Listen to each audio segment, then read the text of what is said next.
दोस्तों, ये जो दाँत, खाज और खुजली ये कई प्रकार के होते हैं और बहुत सारी स्किन रिलेटेड डिसऑर्डर्स में ये सारी समस्याएं देखने को मिलती हैं।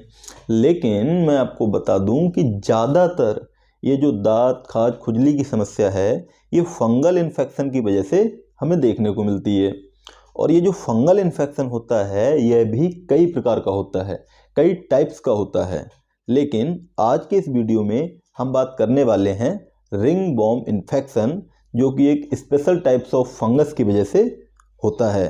तो दोस्तों, अगर आप जानना चाहते हैं कि रिंग वर्म इन्फेक्शन क्या होता है, इसका डायग्नोसिस कैसे किया जाता है और कौन कौन सी मेडिसिन्स का इस्तेमाल करके हम इसको ऑथेंटिक और जेन्युइन तरीके से ठीक कर सकते हैं, इसका ट्रीटमेंट कर सकते हैं, इसका इलाज कर सकते हैं, तो अगर ये सब जानना चाहते हैं तो इस वीडियो को अंत तक देखते रहिए। तो नमस्कार दोस्तों, मेरा नाम है प्रमोद गंगवार, आप देख रहे हैं मेडिकल गुरुजी। चलिए सीखते हैं। तो दोस्तों, रिंग वर्म इन्फेक्शन क्या होता है? इसमें क्या होता है कि हमारी स्किन के ऊपर, हमारी त्वचा के ऊपर छोटे छोटे लाल कलर के दाने अपीयर हो जाते हैं। कई बारी इनमें पस भी भर जाता है और कई बारी नहीं भी भरता है।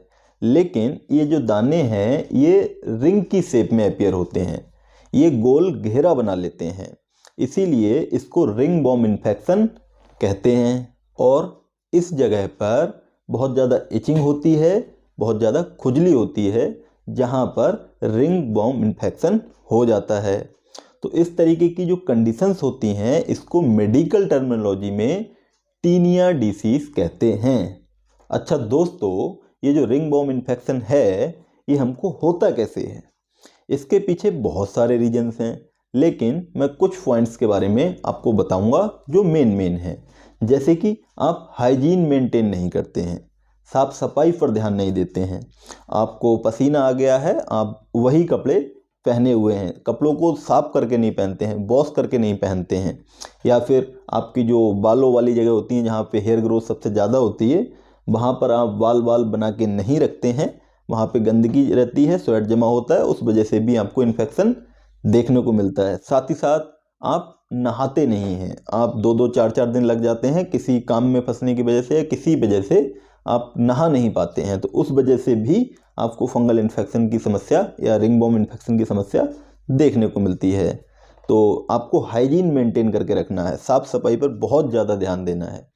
और इसके अलावा डायरेक्ट कांटेक्ट, मतलब आप क्या करते हैं, जैसे किसी पर्सन को फंगल इन्फेक्शन है, उसके हाथ में मान लीजिए फंगल इन्फेक्शन है, आपने उसके साथ हैंडशेक किया तो चांसेस हैं कि वो जो रिंग वर्म इन्फेक्शन है या फंगल इन्फेक्शन है वो आप में ट्रांसफ़र हो जाए। तो इस तरीके से भी होता है। या कोई जिसको रिंग वर्म इन्फेक्शन हो रखा है, आप उसके साथ सेक्सुअल कांटेक्ट बनाते हैं या फिर उसके गले मिलते हैं, मतलब डायरेक्ट कांटेक्ट में आते हैं आप रिंग वर्म इन्फेक्शन के, तो आपको चांसेस हैं कि रिंग वर्म इन्फेक्शन हो जाए।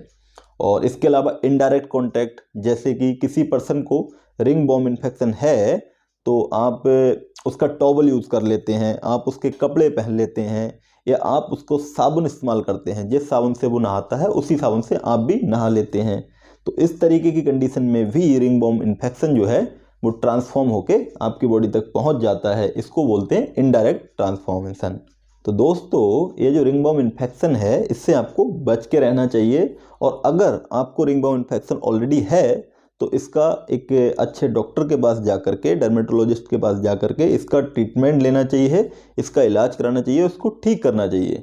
क्योंकि ये, और ख़ास करके अगर ये आपके जेनिटल ऑर्गन्स में है तो आपको बिल्कुल इसमें नज़रअंदाज नहीं करना है, आपको तुरंत जा कर के इसका इलाज कराना है।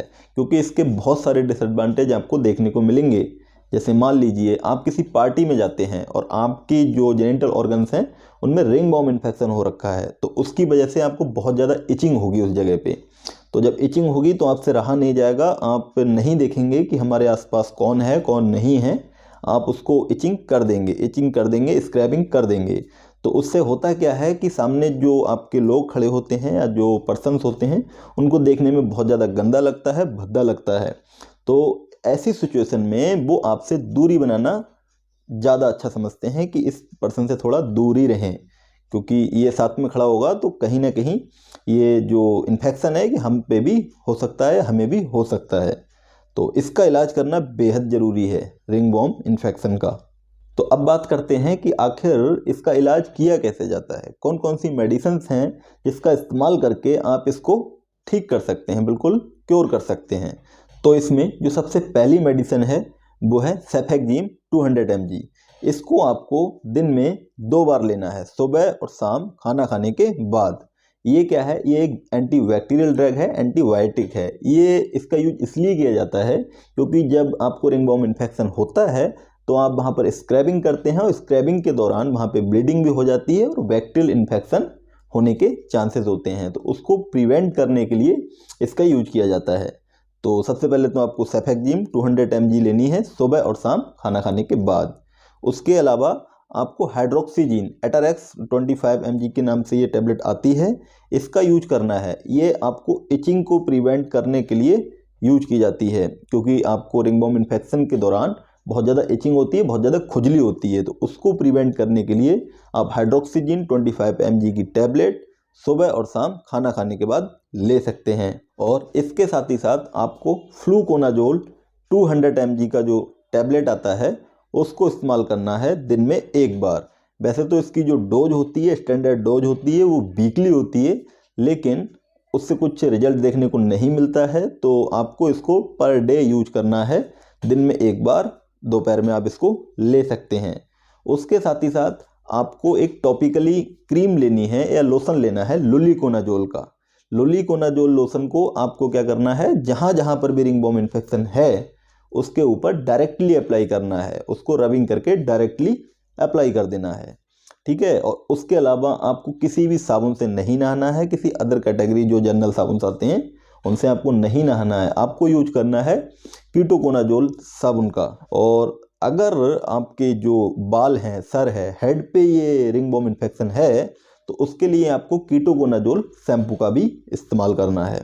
और साथ ही साथ आपको साफ़ सफाई पर ध्यान देना है। आपको रोज़ पर डे नहाना भी है और विदाउट वॉश किए हुए कपड़े आपको नहीं पहनने हैं। इतना आप करेंगे तो 99% चांसेस हैं कि आपका जो रिंगवॉर्म इन्फेक्शन है, फंगल इन्फेक्शन है, वो पूरी तरह से ठीक हो जाए और आगे आपको इस तरह की समस्या देखने को ना मिले। और ये जो ट्रीटमेंट है इसको आपको 10 दिन तक इस्तेमाल करना है, ज़्यादा से ज़्यादा 15 दिन तक इस्तेमाल करना है, उससे ज़्यादा इस ट्रीटमेंट को इस्तेमाल नहीं करना है।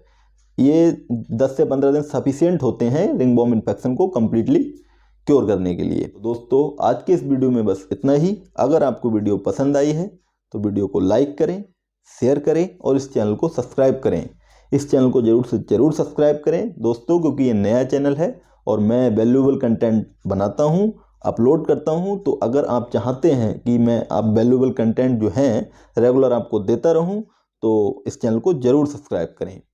तो धन्यवाद। जय हिंद, वंदे मातरम।